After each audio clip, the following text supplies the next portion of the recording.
All right. Ready or not, we are live. CBG radio podcast brought to you by Consistency Breeds Growth. As always, I'm Joel. Do not quit tracking your macros as my guy Justin, the WOD nutritionist, is showing us there. Always the lovely Gab with us as well. And we have got a jam-packed show today. It was a wild week in the CrossFit space. Yeah. This is our list for today of the things that we're going to try to get through. So, I mean, it was wild. We got off the show Monday, and Gab was, we did a little bit of a show meeting for this week to kind of start planning, and we had what we were going to do with the Thanksgiving playbook. And we were like, well, I'm sure there'll be some news that'll come up, so we'll talk about that later in the week. And then literally like every single day, it was like one after the other, after the other, after the other. We're sending stuff back and forth to each other. I mean, it was just like, and I'm telling my wife, chaos. yeah, it was. And I'm like frantically doing stuff. And he's like, what's going on? I'm like, it is crazy right now. Like there's stuff going on all the time. So it was wild. Yeah. So it's going to be a busy show. And we're going to try to move through it quickly here so we can try to cover as much as possible. But first, we're going to do, we wanted to talk about a Thanksgiving playbook for the week. We want to get you guys prepared for the ultimate meal, right? I mean, this is like the meal of meals throughout the year. Yeah. So we want to get you guys prepared for it because it's Monday and you can start preparing now for what you're going to do on Thursday and the plans that you're going to make. So we're going to do it kind of, we've got a little bit of a football theme here going with it. So we're kind of thinking of it as like a QB option play, right? So in the QB option play, I'll explain this for Gab because she does not watch football. Yes, QB. Yeah. So QB is quarterback. That's the person that throws the ball or hands it off. Right? Great stuff. Tom Brady. Exactly. There you go. So see, you got that. So if this was about baseball, Gab would be like, she'd be all over it. She would know exactly what's going on. She doesn't watch football. But so in a QB option play, the quarterback has the option to either hand the ball off to the running back or keep it and run it himself, right? And so he kind of does that based off of what he sees. So what we're going to do is we're going to kind of roll through some potential situations that you might encounter on Thanksgiving. And Gab's going to give kind of like one direction you can go, and Justin's going to give maybe the other direction that you can go to how to plan out these things and get you prepared for it. So the first thing is kind of looking at the week ahead is how should we plan our workouts around Thanksgiving? Are we going to work out? Are we going to double up our workout on Thanksgiving and try to, that mentality of like, well, more is better? Justin, am I going to do like an hour of cardio on Thanksgiving or am I going to stick to my HWPO plan, Gab? So who wants to go first? Go ahead, Justin. I think planning around workouts is pretty important. It's just to keep your routine, right, and your confidence going. So a lot of people this is how the holiday wrecks people, right? Thanksgiving comes, they quit planning ahead because they have more variables in their life and things they need to plan for, whether they're hosting Thanksgiving, preparing something, whatever. And they slowly start missing workouts. And then each week, even when it's not Thanksgiving week, all the way through Christmas, they've hit 50% of the workouts they normally would have hit in a regular 2 months. So this is why planning workouts ahead. If you miss one workout, no big deal. I like the 2+2 rule, which is don't miss 2 workouts in a row. Don't have 2 bad meals in a row. All right. And so that always allows for me to stay consistent. It works really well for our clients. So utilize the 2+2 rule. But no, there's no need to do extra cardio or anything like that. Just be as consistent as possible, hitting your regular routine, so that you can keep the consistency throughout the holidays. That'd be my option. All right, there you go. So what you got, Gab? I would say there is a very, very positive effect of having a nice big Thanksgiving meal, which is you have loaded up those glycogen stores, you have plenty of energy. So I always recommend that the week of Thanksgiving after a nice meal is when you want to like try to go for that PR, right? Maybe it's not Friday morning first thing if you woke up a little, still full from last night, but this is a good time to really go for it. So I'm not a huge fan of I'm not a big proponent of like workout double the morning of Thanksgiving. Like if you are a turkey trot kind of person, that's cool. Do your thing. Do what you like. Try to keep the routine, like Justin said. But post Thanksgiving, like take advantage. All right, I like that. Get that big deadlift PR when you're when you're full of carbs on Friday, right? Yeah, use that cornbread to your advantage. All right, good deal, good deal. All right, let's move on. Okay, so this is a big one here because I'm pretty sure that this is true. I don't think I'm making this up. That the night before Thanksgiving, so the Wednesday of Thanksgiving week, is literally known as the biggest and busiest bar day of the whole entire year. So, what are we going to do about alcohol? Because alcohol is a lot of calories, right? Mm. Yeah. So alcohol is always a tough one. I'm always a proponent of not binge drinking, right? So like whatever you can do to mitigate that, even if it means having a few drinks leading into the holiday or holidays, right? Each day, so that you're not like over drinking in one night, right? The thing with alcohol is it does have the extra calories, right? Which is an issue. But there are multiple other issues when it comes to drinking alcohol that I think a lot of people are not aware of when it comes to overall fat loss, right? You have the calories inherently of alcohol, right? Then you have the prefrontal cortex is completely altered with your decision making when we drink alcohol. This is why people drink and drive and do other crazy stuff, right? Think they're Superman.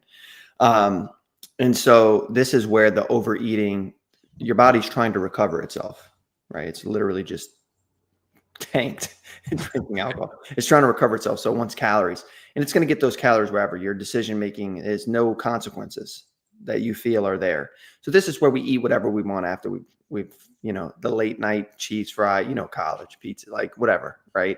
Happens to the best of us. Yeah, Waffle House at 3 a.m. or whatever. That's it, right? Yeah. There's no consequences, right, in our mind. So we go for it. So that's the second thing, and then the next thing is the prefrontal cortex is still altered days after, right? So this is where we miss workouts. We feel exhausted. We never recover properly. We're still making poor decisions with food because we drank alcohol the night before. This is where like I need chicken tenders the next day to recover from, like all that sort of stuff, right?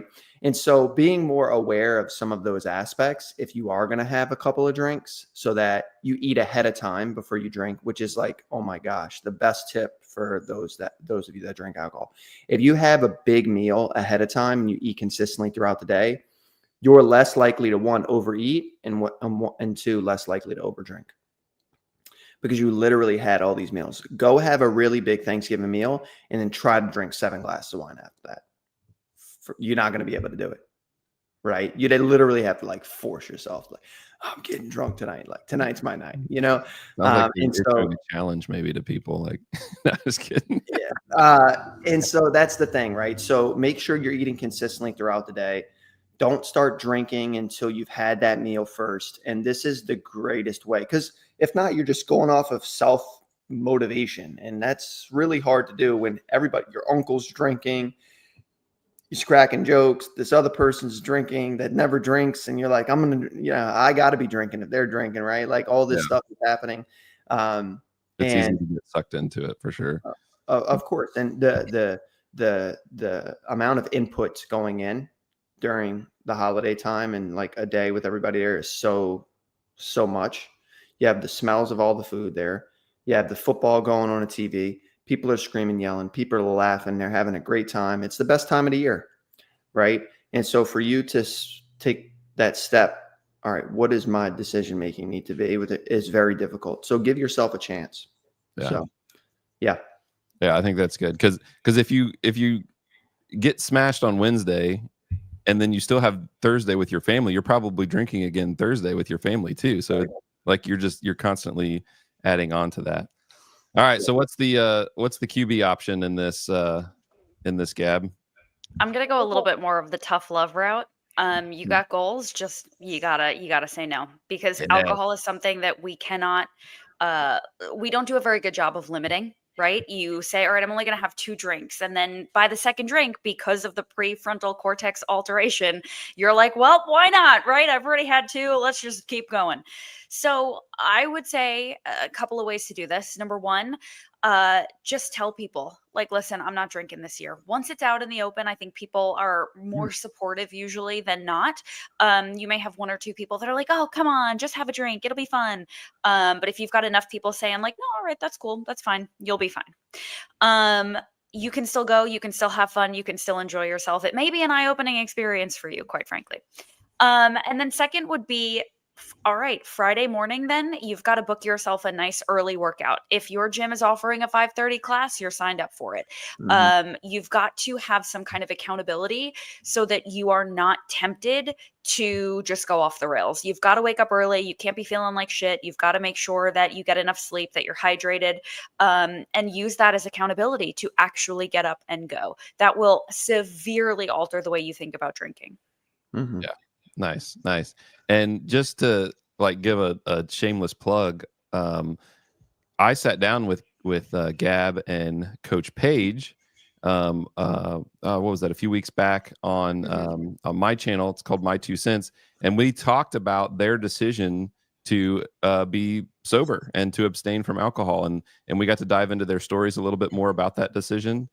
So if you are curious, or if you're sober curious, go check that out. It's at My 2 Cents. It was a great episode. And there was actually somebody in the so there's a CBG Sober Curious Facebook group that Paige started. And we posted it in there. And there was somebody that actually commented, Gab, I don't know if you saw this. She actually commented like, hey, this episode helped me to make the decision that I'm not going to drink for the next few months or something like that. So that's amazing. That was kind of cool. So yeah, first off, I didn't know that there was a CBG Curious Facebook. Oh, you didn't? Uh-oh. That's fine. No, it's totally fine.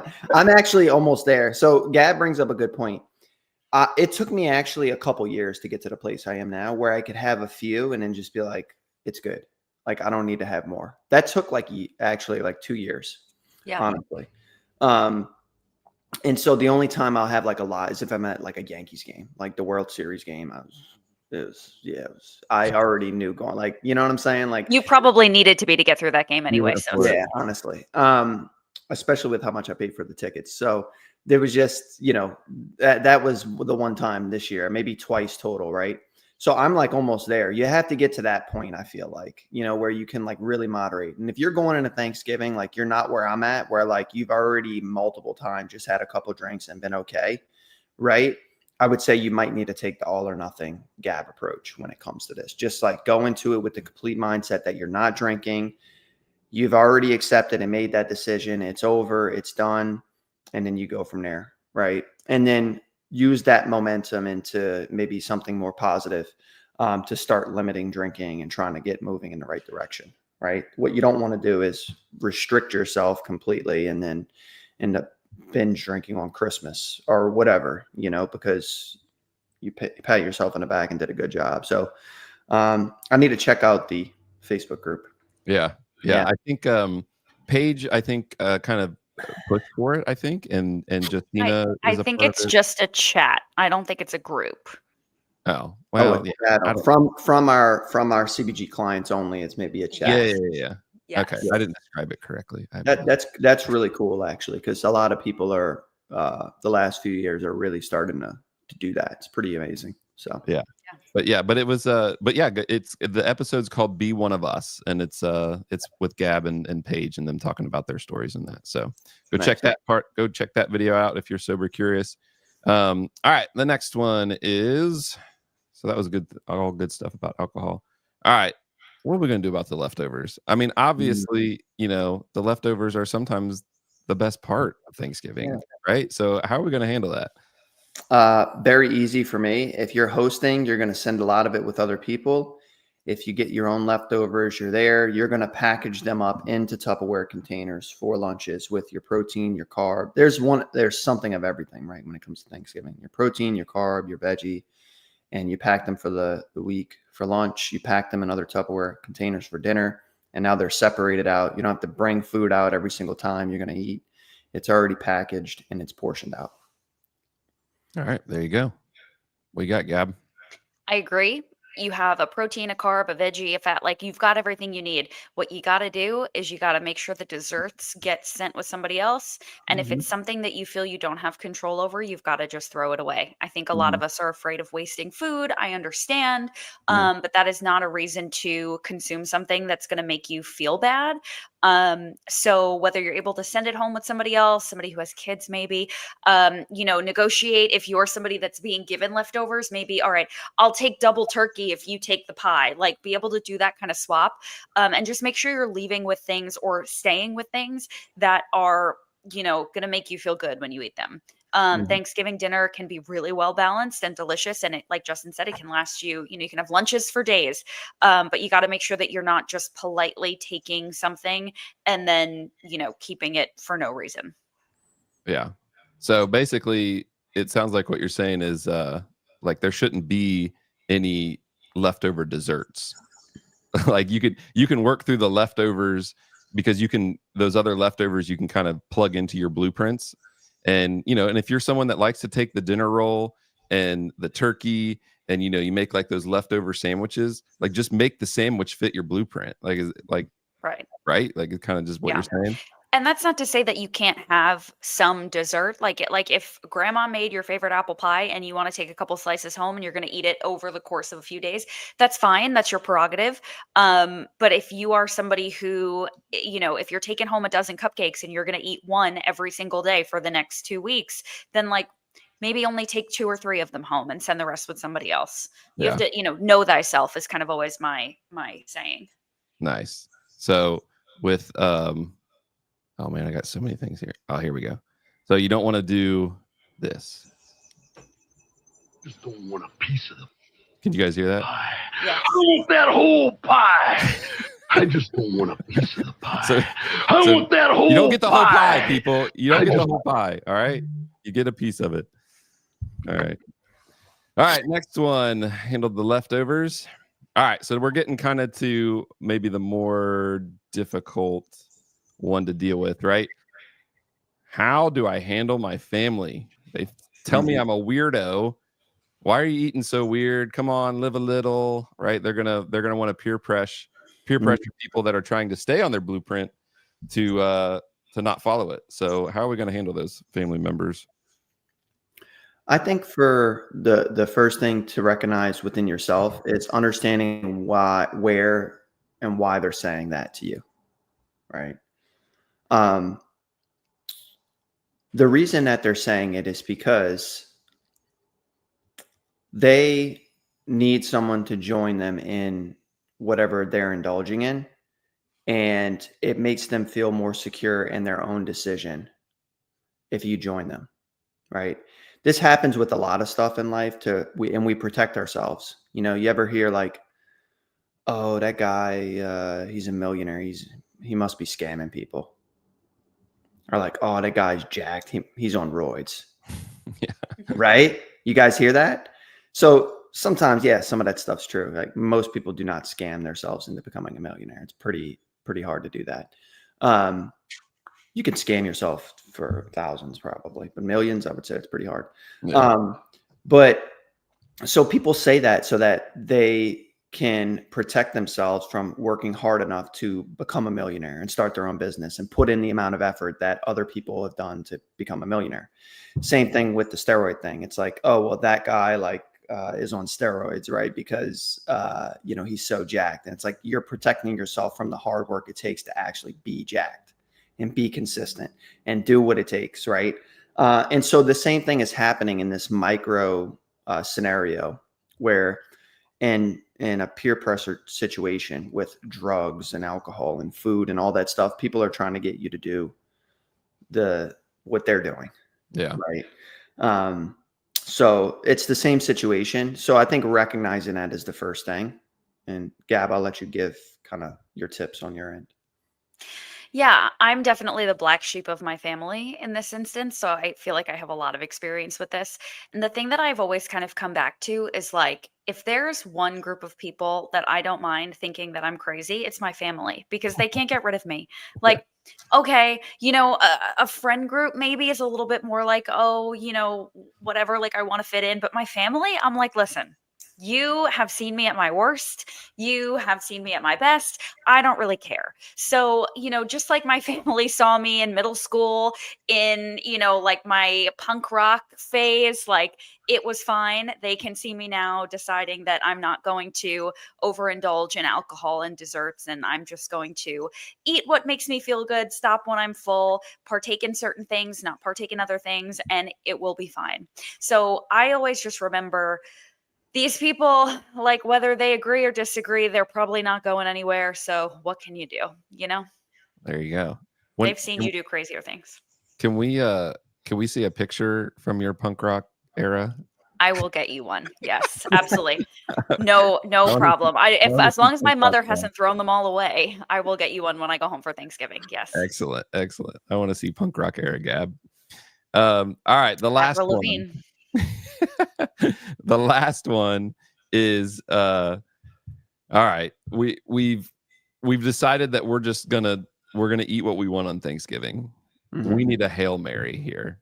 So what is our Hail Mary approach to just enjoy Thanksgiving? But the Hail Mary is our kind of our last ditch effort to still win, right? So we don't want to completely wreck our progress. We want to enjoy Thanksgiving. We don't want to wreck our progress. So what's our Hail Mary on how to not overeat? Yeah, this is a good one. This is probably the most common one. This is what keeps people off track for the consistency. And remember, the holidays are like 3 days, guys. So, like, understanding that you get one flat tire, it doesn't mean you slash the other three. That doesn't make sense. So, don't do the same thing when it comes to your goals, your progress. Utilize that 2+2 rule, like I mentioned earlier. No 2 bad meals in a row. No, don't miss 2 workouts in a row. And then just make sure you're eating consistently leading up to Thanksgiving, right? Even what you eat this week is going to dictate how much you decide you're going to eat later in the week. So people do it all the time. They undereat during the week and they overeat during the weekends. If you're undereating today and tomorrow and Wednesday, on Thursday, what's going to happen? You're not going to set yourself up to succeed and not overeat. Same thing on the morning of. Don't skip breakfast because it's Thanksgiving. Eat breakfast, right? And so, yeah, I would say those are the Hail Marys. Start preparing today. 2+2 rule, and if all else fails, 2+2 rule. Okay. Yeah, I like the don't undereat to overeat later, Yep. right? So that's good. All right, Gab, finish this up. All right. We got I to would win this say game. this is my absolute favorite sort of like light bulb moment that people have when they work with me. And that is the concept of, Thanksgiving is not the problem. What you do on Thanksgiving is not why you're unhappy. It is literally every other day, right? If you are consistent, if you are following your blueprint, if you are making good choices, if you are eating what you should be eating, drinking enough water, getting enough sleep, training appropriately, resting appropriately, all of those good things, then come Thanksgiving, you can enjoy. You can have whatever you want. You can eat to your heart's content and then Friday morning wake up and have your regular breakfast, go through your regular training. It is not Thanksgiving. It is every other day. So let this be a light bulb moment to you to stay consistent on all the other days so that come Thanksgiving, that can be your treat. That can be your little, celebration of all of your hard work. And then you can go back to following your plan and just doing what you're supposed to be doing. So I would say make Wednesday and Friday your priorities, right? And I don't mean necessarily literally. I mean, in the grand scheme of life, like Justin said, it is 3 days. Those 3 days are not the problem. Do not let yourself make those poor choices. Don't undereat to overeat. Don't overindulge because you've got family in town visiting and you want to go out with your high school friends and you're going to drink like crazy. Just keep everything consistent, including the morning of Thanksgiving, right? Breakfast, snack, lunch, all of that stuff. And then have a great dinner, have some dessert, enjoy, and then just go right back to normal. Mhm. Nice. Yeah. And that's like, I mean, that's a lot of what the message of CBG is, right? We've heard, even on this podcast, we've heard several people talk about the mental change that they made towards food. Mhm. And so it's like not stressing out about Thanksgiving Day, but there are choices that we can be consistent with, through that whole week, to where, and like you said, Gab, I like how you pointed out that Wednesday and Friday are really the priorities of how to not wreck your progress. It's not so much, the actual day of Thursday. Like if you make the choice to be consistent Monday and Tuesday, don't undereat, like you said, Justin, those days leading up, don't undereat on Wednesday. Maybe you make the choice to not participate in all the alcohol festivities on Wednesday. And now you set yourself up for Thursday to be like, okay, I'm going to enjoy, but maybe you focus more on protein, eat more turkey than you do, the other stuff, but you still fit it into your blueprint, eat what you want. And then you have your slice of pie, don't be like the macho man and don't take the whole pie. And then Friday you wake up and you're feeling pretty good and you're right on track again. So I think that's all good stuff. Well done on the game planning. So there you go, y'all. That's your Thanksgiving playbook on how you can tackle Thanksgiving. Do you like the football references there? That's pretty good. Wonderful. All right, are we ready to dive into Do it. All right, drama? Oh my goodness gracious. let's go. All right, so I got the list here. I didn't even, oh wait, I got to get this thing out of the way. Whoops, get out of here. Okay. I didn't even bring in like my red line thing because I'm just like, all right, there's just so much here. I don't even know what we're going to do. So I did try to rank them a little bit as to what I thought, might be what we want to talk about the most. And so the first thing is we have reps ahead. I watched it. Did you guys watch the reps ahead? I watched. Yeah, we had Yeah. Trista and James. So Yeah. Let me find the right Instagram post here. Like I said, I got so many things going up here. Oh my goodness. All right. Yeah. So we'll just talk while I'm trying to find this. Talk about what your thoughts were on the reps ahead, like program in general. I think first and foremost, it was so great to have Brian and Hiller together. I thought they did such a great job. The audio and the actual broadcast was a nightmare. And when they replayed and had the old audio and then they were talking over it with the new audio, Yeah, I thought I I was noticed going that to too. lose it. But I love the programming. I love reps ahead. You know what? I think the guys had a much more exciting battle than the women because it was like, who are these two girls who did great and held their own, but like there was no question, was Ariel going to lose to some girl I've never heard of? You know what I mean? Like Yeah. having games athletes against like, I guess semis athletes. I don't know. I was like, this feels like not even worth watching personally. Yeah, it was she Ariel, just like whoever that I'm not familiar with that girl that she went up against. yeah, the first girl. Yeah. Yeah. But our CBG athlete James came out on top again. It was a great battle too. That I thought it was exciting. I was surprised at how exciting it was. Like you see one guy like start to, he stops and takes a breath, and you're like, oh, is he gonna like what's gonna happen? And the other guy gets some energy, and so it was kind of cool to watch a little bit of that battle. And then I don't know if you guys paid attention to James's interviews afterwards. He was funny. He talked about like wanting to like mentally like have a mental effect against his opponent, and he was like, yeah, when there's like 20 seconds left, I just jump up out of my chair just to make him think that I'm looking fresh, like even if I'm dying. So he's like playing a mental game the whole time, which I thought was fun. So I think far and away the best matchup was the Tudor and Cole in the first round of the first day, when Tudor just absolutely was annihilated. he crashed. Oh my God, that was really exciting. What they call it, a double pendulum, where like he was winning and then Cole was winning and then he won, it was coming back, and it was so exciting. That was great. Yeah, I liked it. I love reps ahead. I am a little. I will say. I'll admit that I'm a little bit. I'm a little bit different, Gab, in the broadcast. I don't think Hiller's made for that. Like, he makes amazing content on YouTube. Like, he's good at all that for sure. But I thought, like, I don't know, like there was like it was like they couldn't mesh well or something. Like Hiller had this like style that he was going for, and Brian's like more of this traditional broadcasting style, and they just weren't meshing very well. So I hear you. What I meant was like to have them kind of over their beef in the same booth was cool. Men are so interesting. Women would never. Men are very interesting. Men are like, yeah, we fought it out. I called you an asshole, and now we're sitting at the table. It's fine. Women are like, no, I will never speak to her again.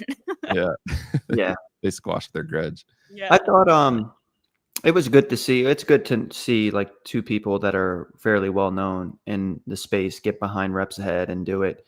I like Hiller because he knows. You could tell he does research on the athletes and knows about the athletes ahead of time. Right, he takes it very seriously, as he does all of his content stuff that he does. That's who he is, which I always get behind as a business owner, entrepreneur, like really taking that stuff seriously and trying to be better at whatever it is.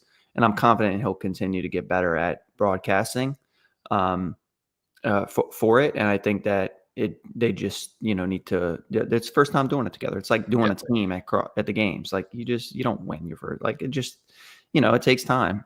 But I'm glad they got behind it. I'm glad they did these dual matches and stuff. I thought it was great. I like Brian as well. Happy James got the victory. So yeah. And Trista put up a good fight against Ariel. I mean, I think she was getting pretty tired. She made a execution error on the snatches at the end with the no rep. That gave her the when you're that tired, you can't make mistakes like that in reps ahead. But she's young. She'll be at the games next year. She was literally a few like right there this year in the West. And she's showing that she can obviously compete with some of the best out there. So she also had a much harder event the night before than Ariel did. Ariel came in way more fresh. Yeah, we talked about fueling her that night, and like obviously carbs in between events, right? Like in between not the events, but in between the intervals and stuff. Yeah. So. I think Trista's going to be a future star in the space. She will be. She gave a great interview. Like her interview was a wonderful interview from her. Yeah, she's always just herself. Coming into the sport young and getting like just interview access and reps in like that is so important. Yeah. And she's like just a sweetheart. Like working with her has been like really great. She's just so receptive and coachable. And she's going to be a star both physically and competitively, and also like star power, like Danielle Brandon, like star power. She's going to have that same effect on Instagram, online, just because she's just authentically herself. Yeah. So. Yeah, it was good. Good all around. All right. The CrossFit investigation. Oh my goodness. All right. So, it's not any surprise. There's no hot takes on that. We weren't going to find out anything, right? I mean, I think everybody in the space assumed that was going to be the case. So, so they announced all their safety changes, right? And establishing the, that there's going to be that direct person. I forget what the title was that they gave the person, but there's going to be someone they're hiring that's specific for safety. Yeah.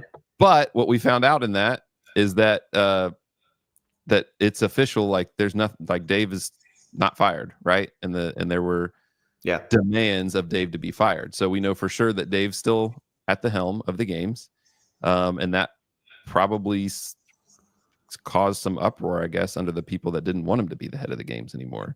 So have you guys been? I don't know. What do you guys are in plugged into the space a little bit? So what are you hearing anything about that? Like, is that a big deal from athletes that you're connected to? I haven't heard from any athletes specifically. I think the most important thing, at least from my perspective, working with athletes, is I want the athletes to make sure they feel safe. I don't think that the games is quote unquote better without Dave from a programming perspective per se, right? Uh, do I think it could potentially be safer? Yeah, I think that's why they called for that to happen, right? Clearly a responsible error on his end based on the temperature of the water. That's his responsibility, right? We all know that. And as long as the athletes feel safe under his programming, it is what it is. I think I don't know specifically what the athletes are saying around this yet. I think it just came out. I think the PFAA, I don't know if they've announced anything in terms of some of the changes that they implemented, but there really needs to be no, like for me, the third party investigation thing, like who cares? We already know what happened. Negligence, hypothermia, drown. Well, I don't really know what people were looking for in terms of the investigation. Yeah. Like to find whether CrossFit was guilty or not, or like Right. And CrossFit's not gonna they're that's not their own gonna opinion at this point. Like, do you think CrossFit's guilty of it or not? Right? Like, do you think that who's responsible? Like the paddleboarder, Dave, for not checking in the water and knowing, you know, how human physiology works, and that's too warm, and that you put the swim after the run. Who, like, you know, or all of it? Like, is all of it to blame? You know, or are you just in a camp where you just like want to protect Dave because you like him? And you're just like, no, it's just an accident. I mean, it's up to you. It doesn't matter what the third party investigation says at this point, I think. I just think it's so interesting because typically in these like very corporate private equity spaces, like Yeah. something bad happens, the first thing they do is fire someone to be like, look, we handled the problem. Like we got rid of the person whose Yeah. fault it was. Everything is going to be okay now. And so the fact that they didn't, like, I thought they were going to clean house and like completely restaff every position. So I'm shocked. I'm not suggesting that I think that that is what should happen. I'm just saying I'm blown away that it didn't. Mm. Interesting. It All is right. a good way to like, okay, we did something about this. Yeah. Yeah. You know, Somebody they took dies the on a other roller route. coaster at a theme park. The first thing they do is fire the ride operator. And then they're like, all Yeah. right, business as usual. The operator. Mhm. Yeah. Whether it's the operator's fault or not is a separate thing. Right. It could have been something wrong with the ride, right? Like there's so many different things, right? And I think we kind of all agree that it's kind of a little bit of everything. Mhm. But yeah, I think that's usually what people do. They took the alternative route, which is silence, wait for things to blow over, and then release a bunch of arbitrary safety protocols and things that they're changing on their end, along with this is also what we're doing with the open and all this other stuff. Yeah. Right. Right. So, Yeah. I guess that is surprising that there wasn't somebody that had to be the sacrificial lamb of the situation, you know. Yeah. So instead of sacrificing someone, they're hiring that position, I guess. Maybe that was their approach. Mhm. So then they have this. So part of the changes is they have this safety advisory board, and this seems like it's a lot of people. A lot of what I was seeing is that this was like kind of a middle finger to the PFAA. Like, I mean, there's no indication that the PFAA is going to be a part of this advisory board yet. So Right. I guess there's some that we don't know, but it seemed like it was pretty much like a hey, Mhm. screw you guys kind of thing. What was that kind of how you guys took it? Yeah. Yeah. I when it comes to any of this stuff, business, government, things like that, I'm always a proponent of third party stuff. They always do a better job, right? Because they're acting independently. This is like the issue with the FBI, with the US government right now. Like the FBI like makes lots of mistakes and doesn't do things. I would, if I could vote for it, I would vote for having a third party FBI do everything for the US government. Right. It's the same with this. There needs to be a safety, like the PFAA, that is going to work harder, believe in the efforts more, right? Because if not, it's just inside the system and the Right. bureaucracy of CrossFit, you know? Um, So like But something that's not managed by CrossFit, 100%. like a safety advisory board is still 100%. managed by CrossFit. 100%. Yeah. So when companies get big enough, right? There has to be a decision to where like there comes a CEO and there's a founder, and then there are people in a board that decides like what's going on. And I know that that's kind of what they're doing here. That way, like I can't pay myself $500,000 a month. Like I shouldn't Yeah. be able to do that in a company that, because if not, the company doesn't grow, right? Like how does the company grow when literally like all the profits go to the CEO of the company, right? Mhm. It's like things like that, right? That eventually needs to be put into place to protect the company itself, which is CrossFit in this case, I also kind of see the PFAA a little bit more as like a unionizing attempt. So it's Mhm. like, I don't know that they are necessarily trying to alter, well, I shouldn't say that.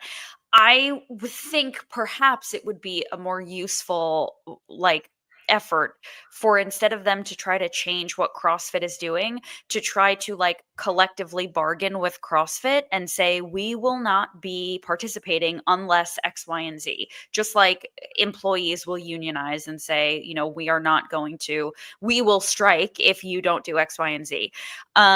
Because they can't necessarily control what CrossFit chooses to do, but they can control whether or not they have athletes to participate.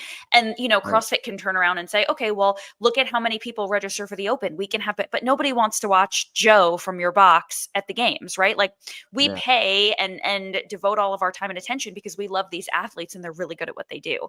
So, I think the PFAA, even if this is an attempt to give the PFAA a middle finger, I think the PFAA will always have higher ground because they are really the ones that are going to pull, the strings in terms of whether or not the games go on. And I think the more athletes that they have on their side, the better. That's what it is. It's all about where the athletes side, like, Yeah. with what occurred, which, a lot of people would disagree with, but it really is up to the athletes at the end of the day. They're the ones Yeah. that are competing. And if they don't feel safe under whatever it is that CrossFit comes up with to make these changes, or under the PFA, whatever it is, then they're not going to compete. And if they don't compete, and if some of the best athletes don't compete, which we've seen happen already. So don't say Mhm. this is like I think it's influencing a lot of athletes' decisions right now, right? We already seen Chandler's post recently. Don't ask me. I haven't talked to him. I don't know what he's doing or what his plans are, but I'm behind him 100%, whatever that is. I'm sure that is influencing all of the athletes, him, Laura's not competing. And then, Laura Horvath. Yeah, Laura Horvath. Ariel's also mentioned that she doesn't know what she's going to do in terms of the games this year and what's going on. They're doing a lot of these other competitions like Rogue and things like that. Look at all the athletes that dropped out after, that forcefully felt like they had to continue. I mean, it's not far-fetched to say, hey, if we don't have things straight by the games this year, we're not gonna do Yeah. anything. There's enough of these sanctionals and stuff for good athletes to make money. Yeah. So, I And mean, think about like last year at the games or this year at the games, it was like a split second decision. Are you continuing or are you not? If they right. have all this time to talk to one another and, make decisions and look at the array of competitions that are in front of them, then there are going to be way more people that make decisions to either stay or go. And like I said, if enough people are behind and they come to some collective agreement that it's not worth it for them to continue, then they're not going to. Yeah. It seems unlikely that that's the case. I think that most likely there will be some sort of um, enough. The CrossFit will do enough in the PFA, whether they're involved or not, do enough to make sure that the athletes are feeling safe enough to want to do the games, especially with the fact that there's no open water stuff and all these other things, But yeah. Justin, do you Mhm. think it really comes down to safety, or do you think it comes down to feeling like circus monkeys that are I being think forced to that perform? I think that this happening brought to light that that's the case. And there's a lot of factors that go into that. Like the athletes are not paid anything. You have to go out there and you have to win to get paid. Like all these sort of things, right? That, you know, and the athletes are the ones like making the games the money. Right. And so now it's just prize based, right? And a lot of other factors like that, you know, I think the athletes are starting to feel like, hey, no, like me. And this happens in every sport, Mm-hmm. right? Like eventually it gets to the point where like, okay, the athletes are doing a bit more for the sport than we realized in terms of like why we're even here. Yeah. And so how much do we want to give away to the athletes in terms of salary, in terms of them having a say, in terms of giving the PFA the ability to be a part of the situation, protecting athletes? Like at what point are we going to decide that we need to implement some of those details? Or we're going to lose some athletes, some really great athletes, you know? I don't know if we're there yet, but this certainly brought light to some of that for sure. Yeah. I mean, you know, winning the games is going to give you a great payday for sure, but not everybody can win the games. And so what happens is these athletes end up taking brand deals and they end up with their discount code and then they make a percentage of that. And, you know, if Yeah. you are training so hard that you can't have a real job, then you are really in a tough situation. Like, I don't think people understand that, you know, your favorite athlete might have almost 1 million followers on Instagram and they may have all these cool brand deals and get free shoes and whatnot. But that doesn't mean that they are earning a living the way that, you know, we Right. are earning a living from going to our jobs. And so there's a lot on the line for them. And we talk about baseball and we talk about, you know, football and whatever. And these are athletes that are being paid by their team, right? And their team is a part of the league and there's advertising Yeah. dollars and there's ticket sales and whatever. But like these athletes are just at the mercy of the prize purse. And, you know, I know we're going to get to this, Joel, but for this year, it seems like the prize purse is going to be directly tied to open registration. And so now they're completely passing the buck. And instead of having a title sponsor that's going to give all this money for the prize purse, now it's, well, if you guys don't try to get people to sign up for the open, then you're not going to have any money to win. And so as a regular person who is kind of on the fence about whether or not they want to do the open for a multitude of reasons, now it's like, well, do I do it because I want my favorite athletes to be, you know, have some kind of reason to continue and train and go to the games? Or do I not do it because why should this be my burden to bear? Right? Like the whole thing is insane, but it's because it's not a professionalized sport in the way that other sports are professionalized because there's so many holes in how they have money brought in. Well, and I think there's misconceptions about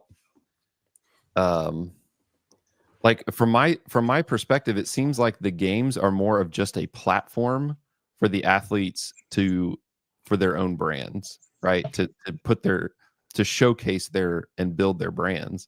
Sure. The games aren't, I think the misconception is that the games are actually profitable. And I think that's been the problem for a long time, is especially now that private equity is finding out this. And we see last year, Hiller brought this point up that they made cuts like to the games in terms of what they were spending on the games. Right. And we see that that could have been well, obviously we don't know because we don't have the details of the investigation, but we saw less safety lifeguard people in the water than we had in past water events, right? So we could see where they're making cuts now, even in I remember, and again, this is me because like I said before, I've listened to a lot of Greg Glassman about him talking about these things, and the games was never a moneymaker for CrossFit. Yeah. And it like grew to this point, like the way he describes it is that it exploded in popularity, but it was not bringing in the same revenue to support that. And so there was these expectations that were huge in creating the spectacle, but it was all a cost to, and like I think sometimes they were in the red of the CrossFit Games. And so I think that's what private equity's finding out now. They thought, you know, you got this. I look at Eric Rosa as kind of like, he was probably like kind of like a fanboy of the CrossFit Games, and he comes in and thinking he's gonna make this big and do all this stuff, and they're finding out that that's not the case. And now we've got all these changes now of, you know, in affiliate semifinals, which Like that's a weird way to say online, right? Yeah. Online. Yeah, that's a fancy way to The say it thing, online. the thing is, though, I agree with you that the games is not profitable, but CrossFit is profitable because of the Yep. game. So, as an example, Joel, I don't make money from this fucking podcast. Right. We know this. This podcast, us together right here. Yes, We don't yes. fucking make, I don't make any money from this shit, but I'm paying for it. I pay for StreamYard, you guys, all the things so that we can come on here and chat, right? What happens is some people will catch wind of this podcast. They will come in, they will watch it. Then they decide, well, look, I'm going to subscribe. Awesome. They subscribe to the CBG YouTube. All right. And then they see my other single videos and they see I'm offering a free training or guide or my school group or that I have a Black Friday promotion or that I'm doing a webinar, and they show up to that webinar.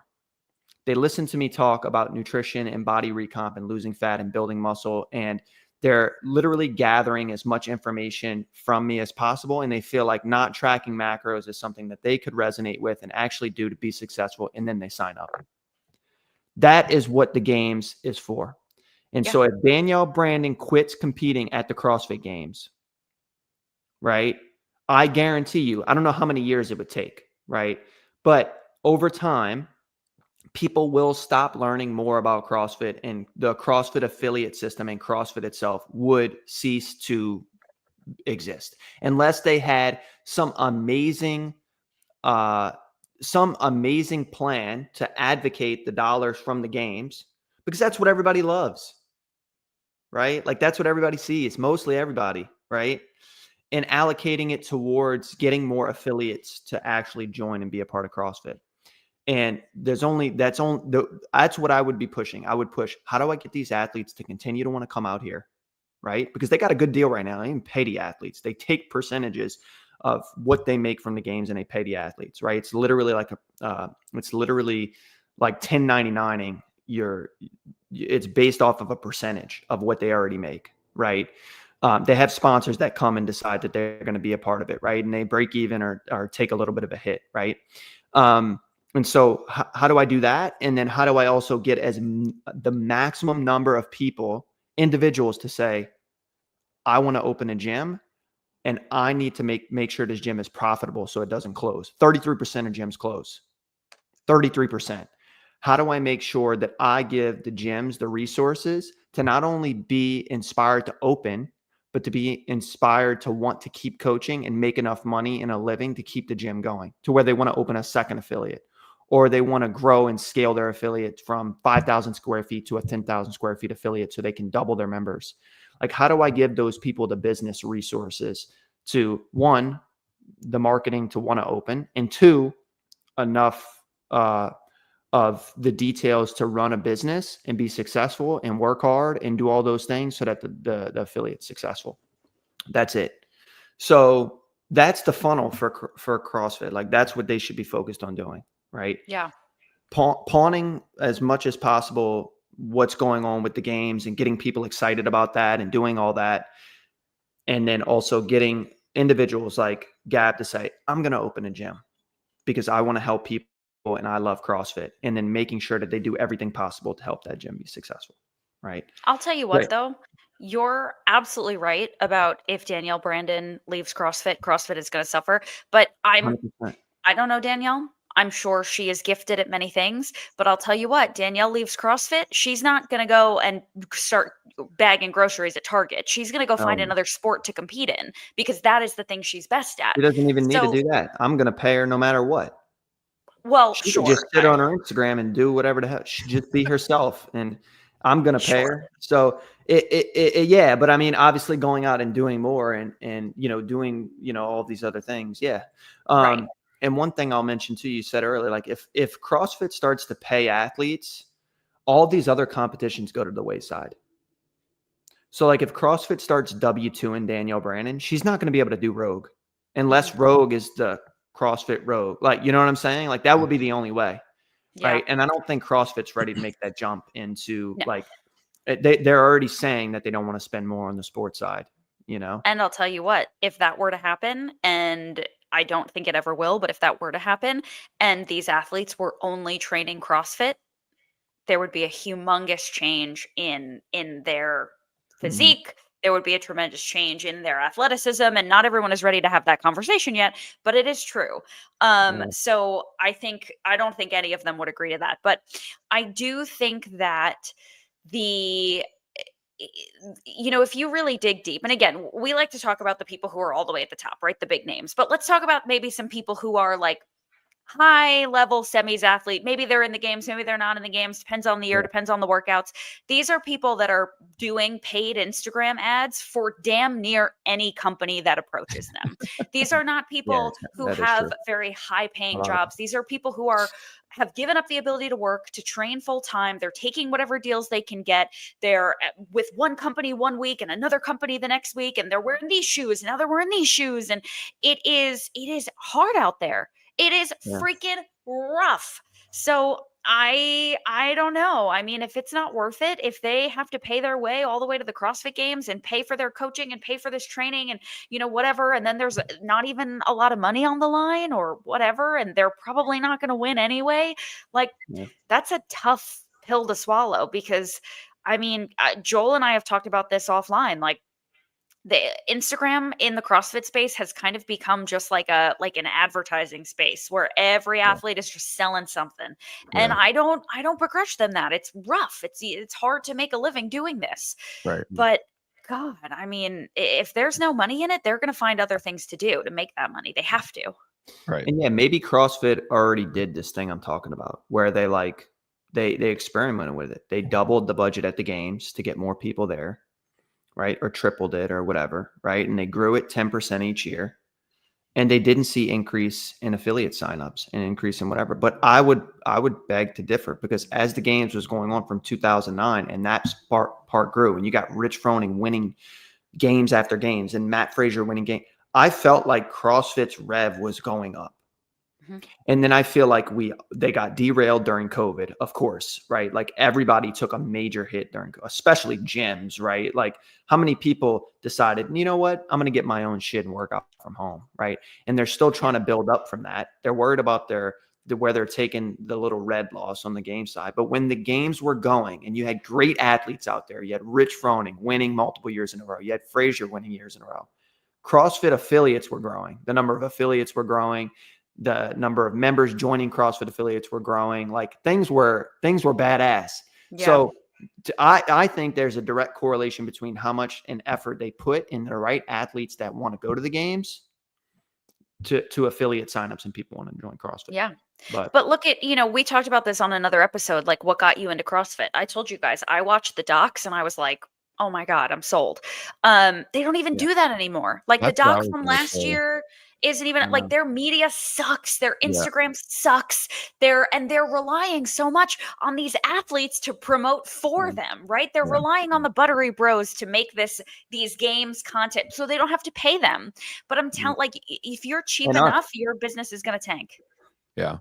And I think that was more of the mistake that Greg made, because I think the correlation was not so much with the game's success and the success of it. I think it was the media that they were pushing out, and a lot of that media was games related, though. related, Right? yeah. So if you have the games and you don't leverage it with media, then you're not going to get the benefit of the growth from it. Mhm. Because they would do the stories on the athletes. They would go to the athletes and film them, and they would do the documentaries, but then they were also doing tons of stories on just regular people too, and like doing the CrossFit testimonies, and putting that out. And so when he crushed the media and said, okay, we're not going to do this media in-house anymore, I think that had more of a negative effect than anything, in the games related and stuff. Yeah. So I agree. I totally agree. And now you got these athletes out here that are supposed to be promoting the games and getting people excited and,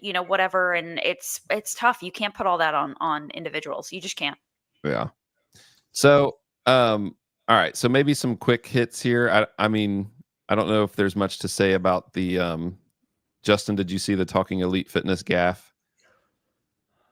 What exactly? Just give me a refresher on it. So the Talking Elite Fitness, they made a recording of their podcast to release, and what they released on YouTube revealed that Katrin David's daughter was retiring to start a family. And then Sean goes, okay, I'm going to start the recording now. So they obviously were talking about things that they didn't think was being recorded. And then they published it. And then Hiller caught wind of it, obviously. And Hiller being Hiller. Did they delete it? Well, eventually, but not before Hiller got it out. Hiller gets it out, and it was out for a few hours. And then they should have left it up. Why not? What's the problem? Just leave it up like that. That would have been like, oh, like you fucked up, right? Like you can't make me like you've been in media a really long time, Sean. You can do better than that, right? So that looks, but once you made the mistake, be like, yeah, and don't say anything about it. People will start to think you did it on purpose as a way to like get people to want to join the show and do. I mean, I'm thinking about doing that myself. Maybe we'll come on here and talk some shit and then accidentally post it, right? Like, I don't know why they deleted it after. They should have just been like, yeah, that's really what's happening. It's going to come out anyway. Like, so cares? I'll say this, Justin, they threw a lot of people's names under the bus. Like, I just heard about the Katrin thing. Was there anything else? Well, there was some like, oh yeah, so-and-so told me. And like, there were names that were dropped that people know and talking about who already heard from X, Y, and Z. And then Sean said, sounds like she's getting out at the right time. Yeah. Now, I don't think Sean has to protect CrossFit. They fired him. Like, I don't think that's like crazy. I don't think he's in trouble. I mean, Sean can own up to that too. She hasn't been performing the way she used to perform the last couple years. I think it was more about her. Say it right now. It is the right time for her to get off. She wants to start a family. That's great for her. I mean, she's the game's champion. But we think he was saying that this is a good time to leave CrossFit, not that it's a good time for her. Well, I'm saying it's a good time for her. So I don't know if that's going to do something. I mean, it is, right? I mean, she's already won the game. She's a dog. Yeah. Like, she started a great relationship with someone. I mean, obviously, I see their Instagram and stuff. They're an amazing, beautiful couple. They're happy. They want to start a family. Let's go. Like, that's awesome, bro. Yeah. Like, the CrossFit Games is not everything. Like that's what you want to do. It was definitely more of Sean making a dig at CrossFit that people were shocked about. Not her. I think a lot of people assumed she already had been retired, honestly. Yeah. So a good time. I mean, also he's not wrong about that. They're going through a downswing, and if your stock is low, like if I'm an athlete and I'm like, where's my stock at right now? Right. And I'm hinging upon CrossFit and doing well at the CrossFit Games. And that happened. Right.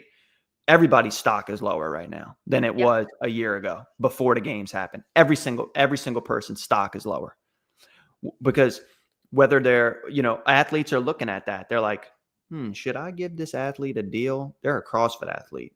Like if you're somebody that's not in the CrossFit space, like Yeti. All right. I'm Yeti. And I'm like, I don't know if I'm going to renew these contracts coming up with these CrossFit athletes. I can go work with any athlete with these. Why? I don't know. Should I be? I may have to think. We may have to reallocate our budget somewhere else for this. Right? Everybody's stock is lower. 100%. There's no question about it. Everybody's stock is lower. That's it. And so. Yeah, he's also right about that. I mean, the fact that he said it on air and like it wasn't supposed to be, Hiller caught it. Hiller's a dog, man. Like, well, the thing about Hiller, I love it, dog, but he finds that stuff. It's a testimony to how hard he works and what he does, and he's made it known he's gonna put it out there, and that's not gonna change. So whatever you put out, be ready. I'm more vigilant and conscious of what I put out, knowing that everybody's watching what I'm saying, what I'm doing, what I'm talking about. And so you got to be the same, man. And they put out something there that, Yeah. What surprised me about Hiller though, is that he took the post down. He did a post and he had a story about them deleting their original YouTube episode. And then the story on the street, I guess, is that Katrin contacted Hiller and then he took it down after she contacted him. Yeah. So my thing was like, I was surprised by that because, like what you said, it's like Hiller's like that's what he's building his platform on. Well, I think there's two things going on there. One, Hiller's platform is built upon seeing incorrectness in terms of like not incorrectness, but people making mistakes. Yeah, so it's more calling out. He was calling out the mistake. He's not trying to call out like Katrin David's daughter's business. In Yes. in sort of, crossfire, he did. And I think he realized that. And I don't think that's what he wants to do. I think the part of him, maybe this is good that this is a part of, let me put this out, but then realize later, like obviously with her contact and like, look, this is my personal business, private business, Yeah. And she's very well respected in the CrossFit space. And, I don't, whether I agree with Hiller put it out or not, I don't know. I think that the crossfire with that is interesting. But a bunch of people already saw it now. It doesn't matter whether he took it down. Yeah. I wonder if he regretted it a little bit then. Like, oh man, maybe I shouldn't have done that or something. Like, because I just don't get, like, you put it out there and then you take it down, but the damage is kind of already done. It's hindsight 2020 for him, I think. I think yeah. it's hindsight 2020. Yeah. Like, he's a softie. I don't think he realized what he was doing to her until she brought it up, and then he felt badly about it. Well, because something like that doesn't seem too bad. Like, oh yeah, you're going to stop doing, whatever. And it could have been them behind the scenes, like Sean telling Katrin to tell them to take it down and using her as the, because this is your private business. We don't know. Yeah. Right. Yeah. But, what we do know is that it was a huge gaffe on their part. I mean, I gasped. Yeah. I couldn't believe it. When I seen it, I was like, fuck. Got him. Got him. Yeah. Got him. All right. Well, we're a little bit over an hour here. We've gone through the meat of stuff, I guess. Is there before I cut you all off, I guess I'll is there one thing that's just burning inside of you of these other things, these World Fitness Project that's trying to compete with the game? I don't really care about that. If that starts to grow, we'll talk more. We already know. Yeah, I don't think it stands a chance, honestly. That's my hot take. I guess. But, the High Rock stuff, Hiller started putting out stuff too about just the horrible standards at these High Rocks. Oh, the High Rocks. Yeah, the standards are terrible. And then the people getting butthurt about it. I think I'm going to do my wife and me are going to do. She's going to do it with somebody else. I need to find a partner for doubles for it. I think we're going to try to do it. So which one? She was like, "You need to know rep me." DC, I think in March, isn't it? Yeah. And she's like, "You got to know rep me on my wall ball." So I was like, "Have you heard of Hiller?" She's like, "No." I'm like, "Because my wife doesn't follow CrossFit much." I'm like, "Yeah, he's calling out people for this right now, so we better make sure." Yeah, you don't want to be in one of his videos. Yeah, you don't want to be. Talking elite, we talked about that. Yeah. The grid barbell spin, maybe we could talk about that because. Okay, I'll start with this. Admittedly, do you want to give context, Joel, and then we can go into that because I got about 5 minutes or so. I think we can get that done. All right. So the quick context is the barbell spin was covering a grid event. And during the event, during the broadcasting of it, his name is John Young. He was making comments that I would categorize at minimum were rude comments, but the Grid League athletes that they were about did not take too kindly to the comments. And then there were public posts made just really they like angry posts, right, towards it. So, and then Grid, I've got that up too. Grid made a post.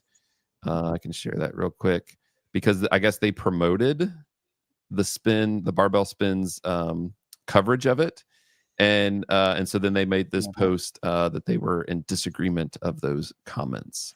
So that's the context. The comments were, I think John Young referred to one of the larger athletes that's like, I don't really understand grid. I guess they have like strength, like strong men and strong women athletes that are a part of the team. Yeah. And so that was a strong, like this team's strong woman. And he referred to, like he said, like, oh, Big Mama's, Big Mama. That's what he called her, was Big Mama. Yeah. And then I think that was like the main rude comment. He described somebody as bald. Bald. Yeah. The guy that's balding. So part of the issue was he didn't know their names. And was the guy bald?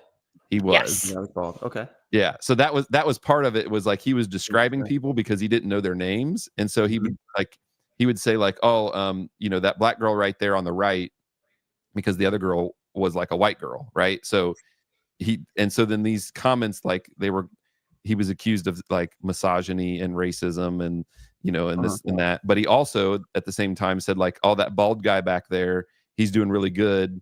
He's the best gymnast they have. Yeah. So like it was just kind of like a rude, disrespectful way to describe them because he didn't know their names. And to me, that was the biggest part of it.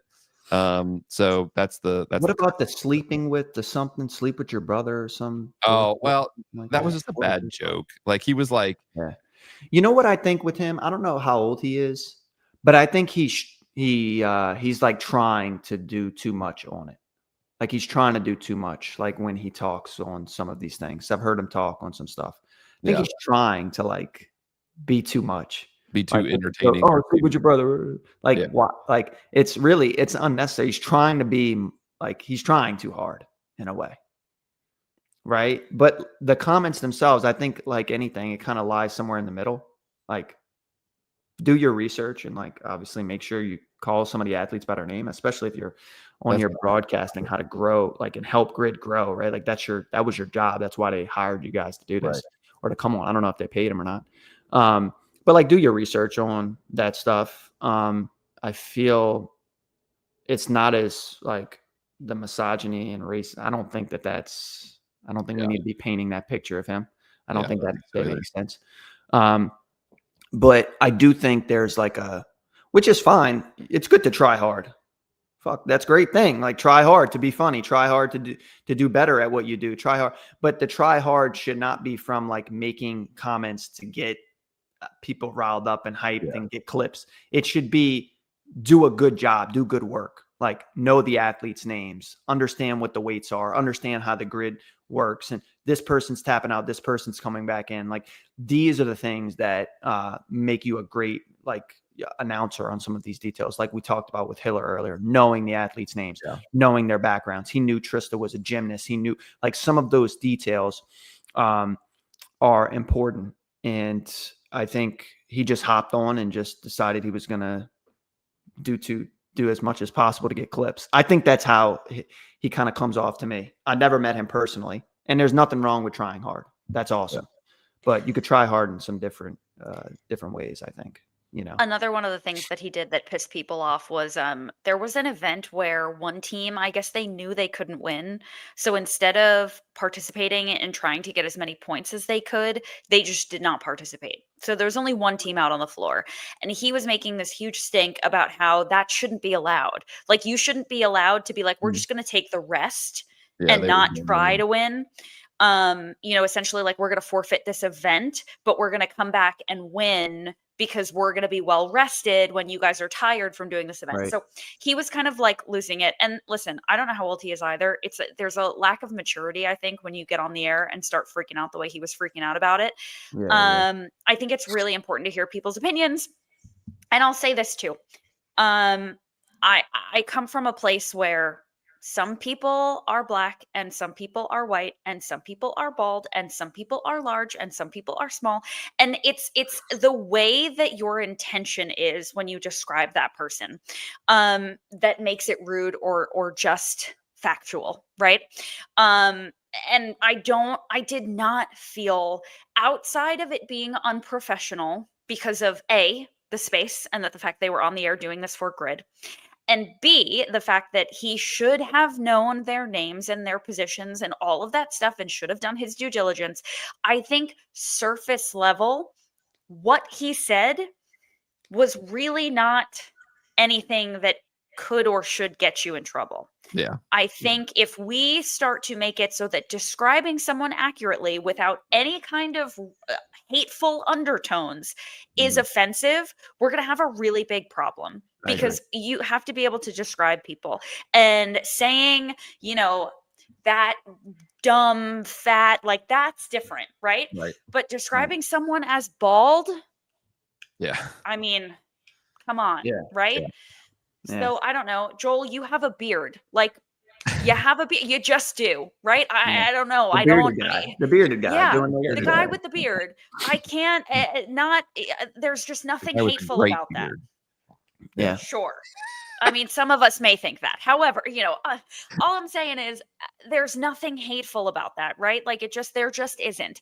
And Yeah. so when I heard about this and I went on and I watched it, I was deeply disappointed by how little he really was being offensive, because I was ready to jump on this bandwagon with my pitchfork and be angry. But Yeah. there was really not, I don't know. Again, I'm from a place where there's a lot of different backgrounds and ethnicities, and you just got to describe people the way they are, right? And I don't know, maybe I don't have a place here in this conversation, but certainly as a woman, I was like, all right, I don't know, I'm not upset. Yeah. I think he needed to do better in terms of being a broadcaster, because it wasn't helpful to me as a viewer to not have background on these people and what they were doing and what I was looking at. But I definitely didn't think that anything he said was like something he should be in trouble for. I'm sure he said way worse. Yeah. Yeah. So I 100% agree with you guys on that. It seemed more, I thought initially, like, I'm like, this is intellectually kind of lazy is kind of how I saw it, Yeah. and And I not think what they he were tried to doing. make up for it with the Yeah. The chaotic, exactly. yeah. well, yeah, like that, like just trying a bit too hard. Maybe that's how he is. I don't fucking know. Well, I don't but know. I mean, Like I the said. Pat McAfee, McAfee, or however you say his last name, Pat McAfee. Yeah. I mean, that's his That's his him. whole shtick, right? I mean, I that's love it. Yeah. yeah. And so that brings eyeballs, and so maybe that's what he was going for. I don't know, but Yeah. not knowing the athletes' names and things like that, I thought was like, that's just lazy. But Yeah. the reaction that people had, like that angry post that one guy did that brought it, I was just like, dude, you sound like an idiot. Like, come on, like this is It's just a bit too much. It usually lies somewhere in the middle, right? Like you have these people, and now Grid's made their decision. It's over. They can't go back on it. They're never going to have Barbell Spin do that again, especially when not John on. There's no way. How could you say what they said in the thing you put up and then decide to do that? So they've already made their decision. Yeah. And then you have the other people that are just like, you got to be kidding me. There's nothing 0% wrong with this at all, right? It's somewhere in the middle, right? It's like he probably should have known the athlete's name. There's nothing misogynistic or racist or any of that about it. Yeah. And then my stance as to why, the mechanism of why all of this came out. Probably really excited, trying a little bit too hard, or maybe that's just his personality. Yeah. There's nothing wrong with either one of those things. Trying hard is a great thing. Just try hard in the right areas, with knowing their names and stuff like that. And if you're just like that, dude, that's awesome. And obviously got great attention for a lot of people. Yeah. Which is great for Grid. It's great for Barbell Spin, Brian and them. And that's it. So yeah. All right. To close this up, in fairness to John Young and to the Barbell Spin, I watched their episode afterwards. Yeah. Kind of like, and so it seems like, John kind of recognizes, like, he's like, hey, like, I'm not trying to be rude on purpose or disrespectful on purpose. And like, it doesn't seem like that's his personality. So, and it seems like that they, reached out to the people that were really upset about it, and they've had conversations and they've worked it out, because he's trying to be on a team in Grid too. So that was part of the connection. Yeah. And these people were trying to be like, no, never leave John Young, fire him forever. He's strong as shit. He's he's a strong dude. Yeah. I think if anything has come to light for me from this experience, it's that the virtue signaling going on in the space is exhausting. There's so much change that could happen, and there's plenty to be upset about, but everybody just trying to hop on the latest thing to just show how outraged they are because they're so much better than everyone. It's just so exing. Like, you don't have to. Years, and now it's definitely the highest it's ever been, because you have now you have extremes in the space on both ends. So people feel like they have to pick an extreme. Mm-hmm. Right. It's the same with politics. It's the same thing going on. People feel like, well, if something happens and it's their friend, right, which is the strong, whatever, I forget his username, right? He had to immediately pick and go all the way to the end to defend his friend and like do that. When in actuality, you could have defended your friend, but in a different way, I think. But it's, it is a lot of virtue signaling and stuff like that, which is, there are other stuff we can be focused on for sure. Yeah. All right, gang. I think we did it. Other than we'll just say real quick, High Rocks, your standards suck. You need to step it up. Suck. Fix it. Yeah, fix it. If you want to be legit, you got to fix that. or Yep. have an open anything goes division that doesn't reward anybody for anything. Yeah, So, participation division. fun. Yeah. Yep. So that is our show for today. Great job, team. We made it through all the madness of the week. Good job. And before we sign off, just so that I can, this podcast can help make some money for CBG, let me just say, y'all better be We booking need the calls. money, guys. All right, book the calls. There's a link in the description. You can find them on Instagram. Book a call. You get to talk to Justin at some point. Usually, I think you go through a little bit of a screening process first, but then you get to have a one-on-one with Justin. Who doesn't want to do that? Yeah, And and get to work with Gab. Yeah, and then you get to work with Gab. And so book that call. Follow them on Instagram, all the good stuff, and help this podcast still have a place in the If you book through the link below, it's specific, and I'll give a deal to the first 5 people that do that, so that there you go. You can say you helped get us out of the red here. Yeah. On the 5. Yeah, or else I'm you're gonna not have to see start much taking more of Dollar this. Shave Club deals, people, please. Yeah, you're not going to be seeing much more of Gab and I if not. So, all right. So for Justin, for Gab, I'm Joel Jacobs. We will catch you next time. Stay consistent out there and quit tracking your macros.